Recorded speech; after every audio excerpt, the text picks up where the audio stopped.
За 11-р бодлого энэ илэрхийллийг хэлбэрчилж. За илэрхийллийг хэлбэрчлэхдээ үйлдэлийн дараалал тогтооч. 1-р үйлдэл, 2-р. За 1-р үйлдэлийг гүйцэтгэх. За x квадратаар нэмэх нь 3x хуваах нь x квадратаас асах нь 4. Үржигдэх нь x дээр нэмэх нь 2-ыг хуваах нь x.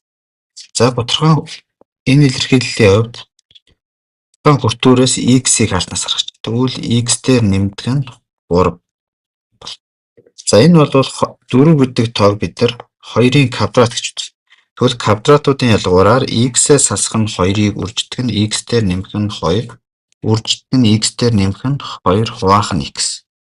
За тэгвэл 2 ботхойг үржихдээ хураах зүйл бол хураач. Энэ x дээр нэмэх нь 2 хураагдана, x-үүд нь хураагдчихна. Тэгэхээр бидний илэрхийлэл x дээр нэмэх нь 3-ыг хуваах нь x-ээс асах нь 2 болно. За одоо 2-р үйлдэлээ гүйцэтгэх юм бол x дээр нэмэх нь 3-ыг хуваах нь x-ээс асах нь 2. Асах нь x дээр нэмэх нь 3 хуваах нь 2x хасах нь 4.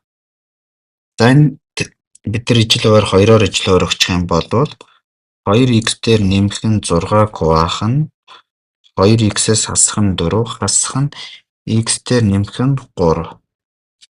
Хуваах нь 2x-ээс хасах нь 4. За энэ үйлдэлийг гүйцэтгэх юм бол 2 тодорхой ижлэгэн суурьтай болсон учраас нэг суурьтай болоод 2x-ээс хасах нь 4. За тодорхой урт төр дээр 2x дээр нэмэх нь 6, хасах нь x, хасах нь 3 болно. За энэ хасах тэмдэг дээр маш сайн анхаарна шүү. Энэний хасах тэмдэг гэдгийг санах хэрэгтэй.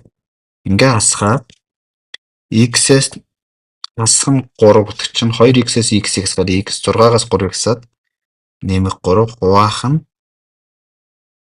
2x-ээс хасах нь 4. За бодорхон хуваараас